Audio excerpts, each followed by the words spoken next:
You know, Dr. Drew, I'm seeing a lot of these tweets going out that she should get the death penalty, that she lied and she should be, given the penalty and all these things. I want to point out to the public, giving the death penalty is a very serious thing. We shouldn't take it lightly.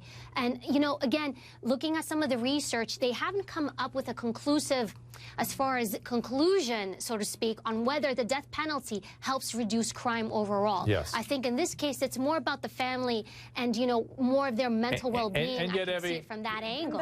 Karamo's got an axe in his hand right now. I do have an axe. And Evie, I respect you and love you so much. But unfortunately, I disagree. Right now, with this, her getting the death penalty is not just going to soothe the family. It's going to soothe everyone in America to know that this crazy, delusional woman is off the streets and that justice has been served. She needs to receive the death penalty. Those 4 people who said that she does not receive it were manipulated by her. Anahita, go ahead. That's incorrect, and I take issue with that statement. And Anahita, all the mental health professionals were manipulated by her. The jurors were under her spell. Exactly. All these grown adults got swayed by poor little Jodi Arias. Exactly. We talked about this in the makeup room, Dr. Drew. I thought that was a stretch by the prosecution the first time around to suggest that she was able to manipulate all of these mental health professionals who've been in the field for 30 years.